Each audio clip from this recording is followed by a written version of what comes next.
Hello friends, पिछले lecture में हम लोग बात कर चुके हैं all battle of Akbar. Akbar जितने भी बैटल लड़ा था उस सारी कहानी पिछले लेक्चर में हम लोग बात कर चुके हैं और हम लोग एक एक लेक्चर, एक एक बैटल, एक एक युद्ध पे हम लोग एक एक लेक्चर आपको मैं प्रोवाइड कराऊंगा, जो कि कंटिन्यू आपको प्रोवाइड करा भी रहा हूँ।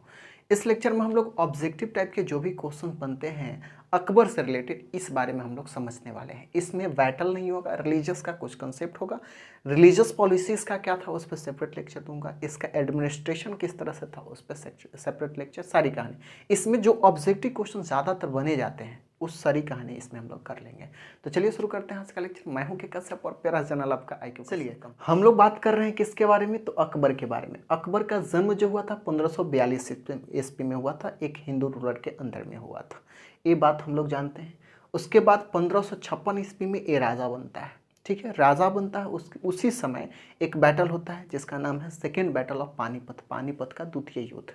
ये बैटल लड़ने के बाद क्या क्या कहानी होता है, बैटल कब तक लड़ता है, तो 1576 ईस्वी में एक बैटल लड़ता है, बैटल ऑफ हल्दी घाटी, जो इम्पोर्टेंट भी होता है।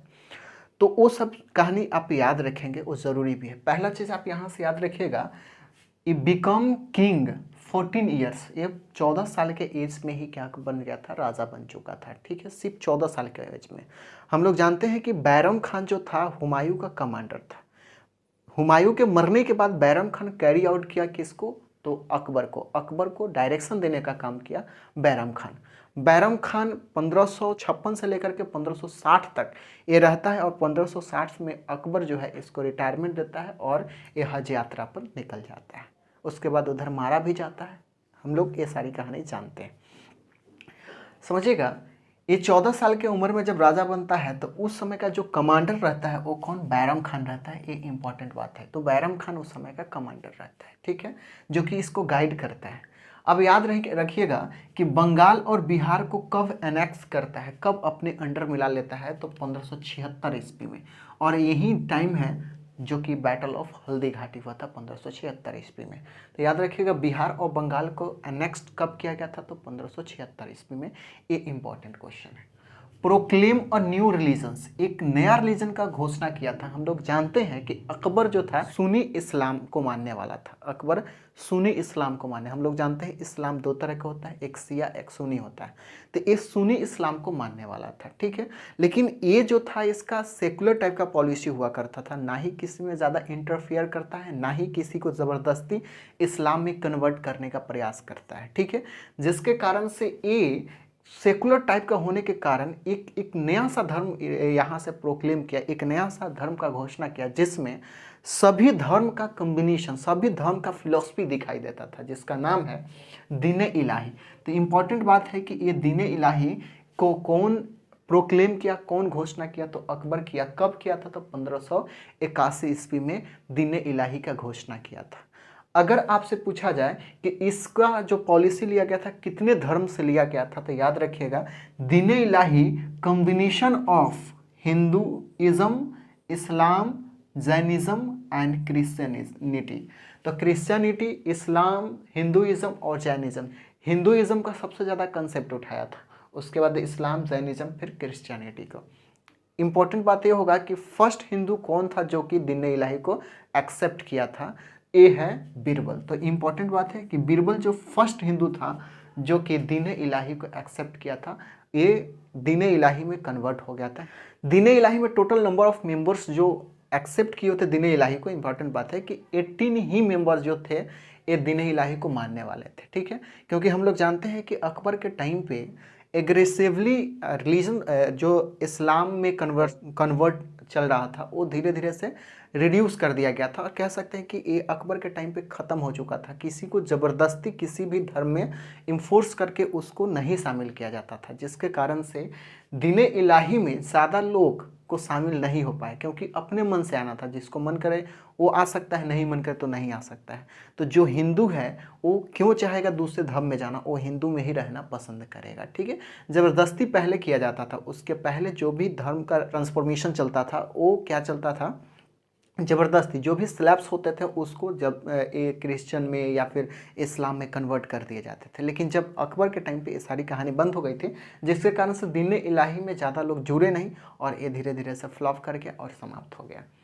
याद रखिएगा तुलसीदास जो थे इन्हीं के कंटेम्प्रेरी हैं, मतलब इन्हीं के टाइम पे ये जो थे तुलसीदास जिंदा थे उस समय, ठीक है।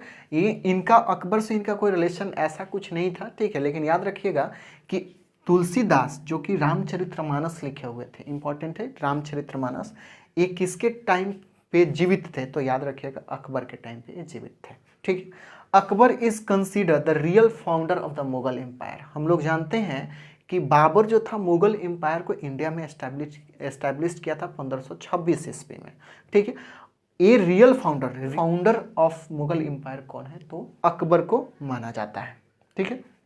He was the first one divorce the religion from the politics. पहले जो भी पॉलिटिक्स के अंदर में ही रिलीजन, क्योंकि जो भी पॉलिटिक्स होते थे वो रिलीजन बेस होते थे, ये फर्स्ट ऐसा राजा था जहाँ से पॉलिटिक्स में से रिलीजन को अलग करके देखता था, ठीक है। जैसे आज का देखते हैं कि जो भी गवर्नमेंट है एक सेकुलर पॉलिसी टाइप का काम करती है, सेम यही काम यहाँ पे चलता था। जब भी पॉलिटिक्स किसी तरह की हो रही है वहाँ पे रिलीजन का कोई मतलब नहीं था, ठीक है। तो एक क्या क्या डाइवोर्स मतलब होता है छोड़ देना, ठीक है।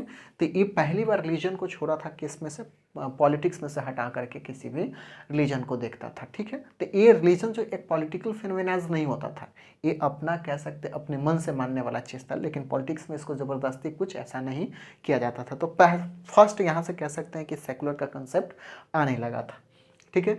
ही हैड स्टार्टेड झरोखा दर्शन। झरोखा दर्शन जो स्टार्ट किया इंडिया में फर्स्ट टाइम वो अकबर ही किया था। झरोखा दर्शन में क्या होता था कि गांव के या उसके एम्पायर के अंदर में कोई भी समस्या होती है, कोई भी व्यक्ति को आता है तो वो अपने राजा के दरबार में आता है और राजा बालकनी में बैठा हुआ उसका जो भी प्रॉब्लम होता है सुनता है और उसको सॉर्ट आउट करता है, उसको समाधान करता है। उस प्रोसेस को यही तरीका को हम लोग बोलते हैं झरोखा दर्शन।